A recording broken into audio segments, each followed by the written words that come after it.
Hello there. I've just come back from a trip to northern Croatia, and while we were there we found a little theme park called Dinopark, and so this video is going to be a trip report about Dinopark in Funtana, northern Croatia, and I'm going to divide it into internet friendly numbered list. So we've got a few sections to go through, and I've got some little clips which I'm going to drop in, and it's going to be a good time. Section 1, the park. So Dino Park is a small theme park very close to our resort, and you buy tickets at the gate, and on our visit they cost €28 for adults and 24 for under 14, so all the rides and the shows were included. One thing you can definitely say is that the park is not short of dinosaurs.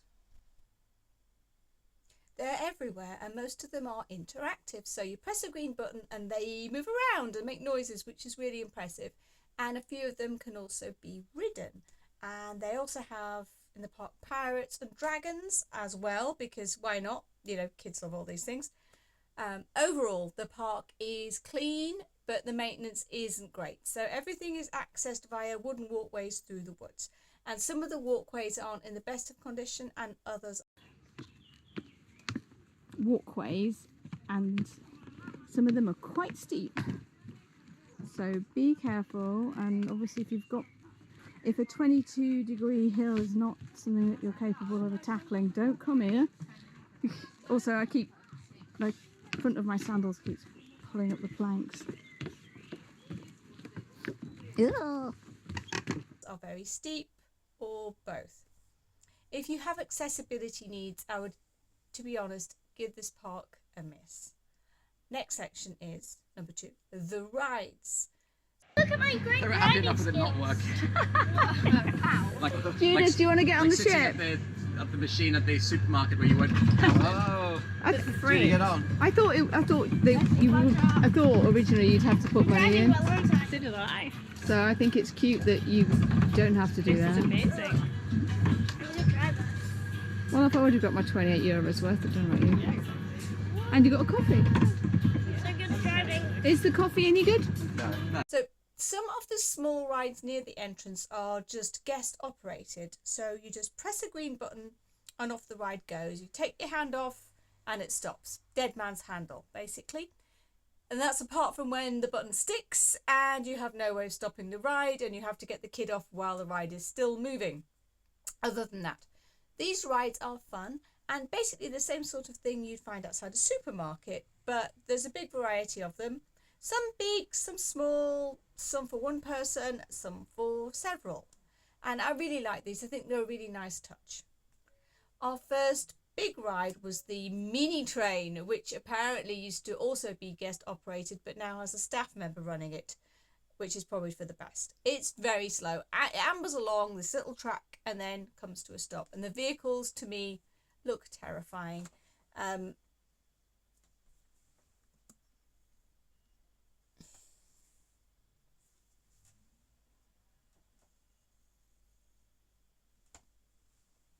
I mean, if you look at them, they're all locos towing each other, which I find weird, and they're all kind of doing this. We went on this balloon ride called Tramontana.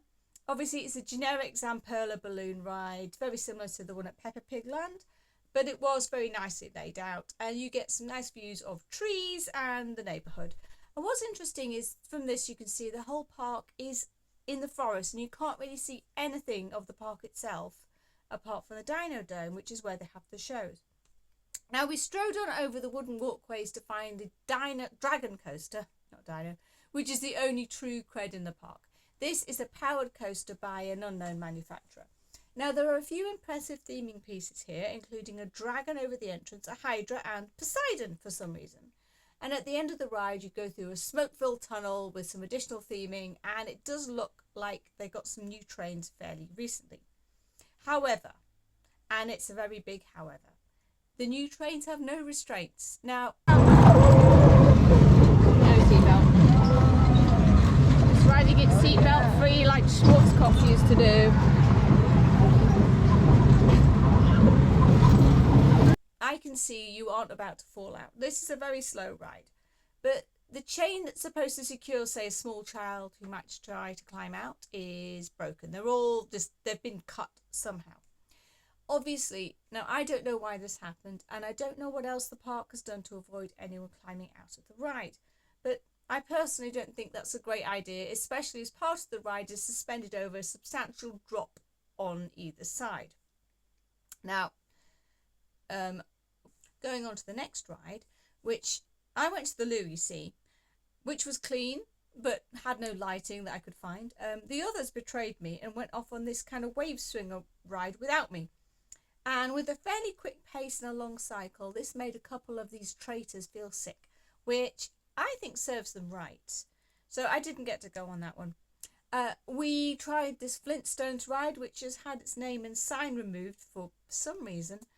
This is another very slow train ride around a simple layout, but it did at least have restraints.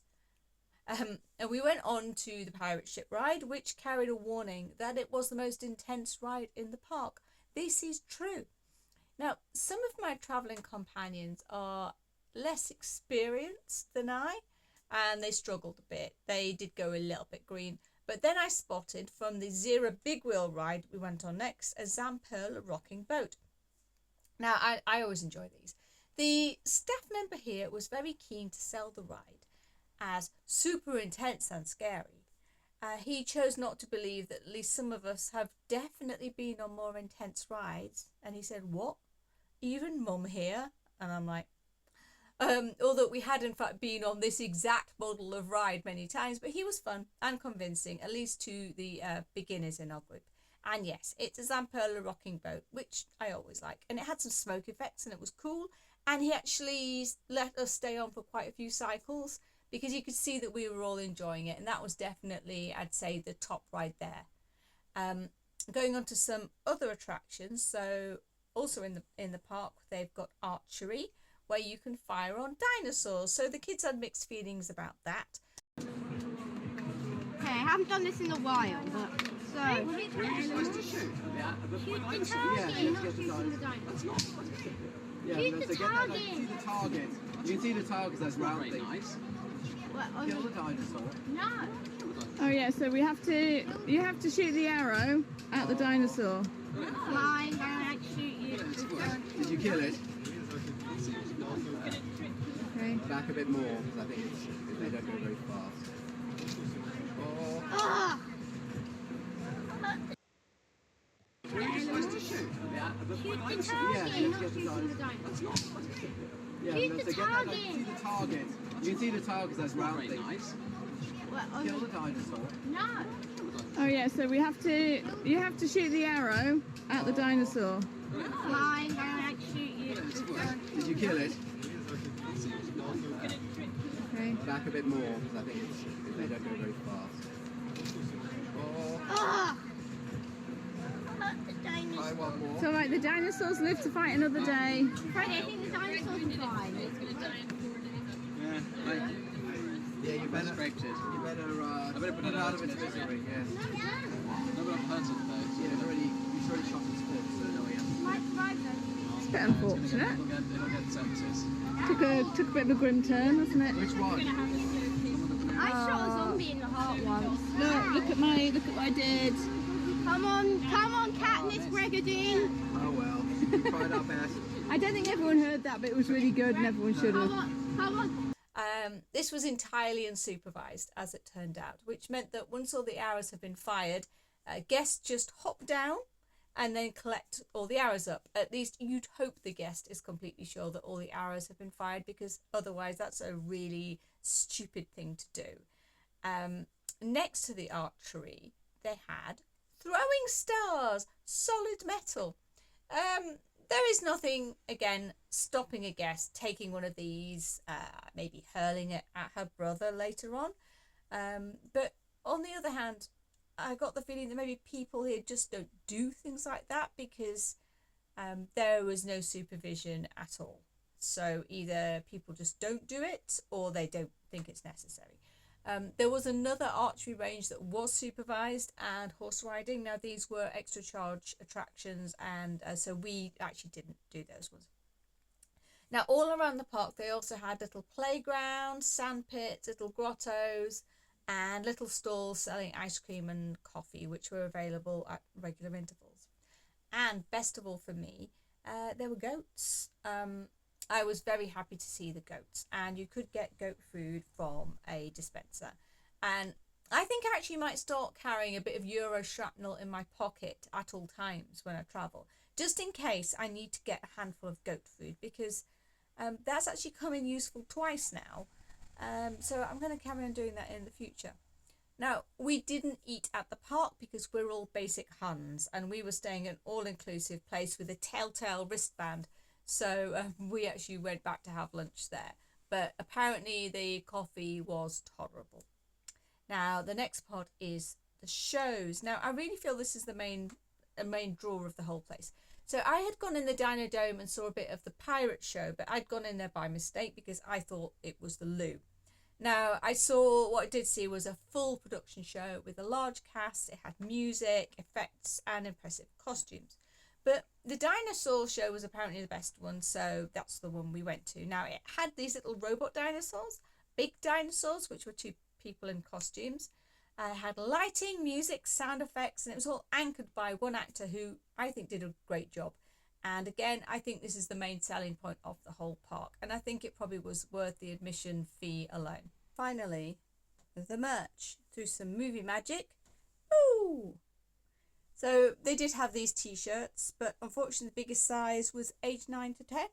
I mean, they know their market, I guess. Now we got 3 of these. There's some variety in colours and designs that they had.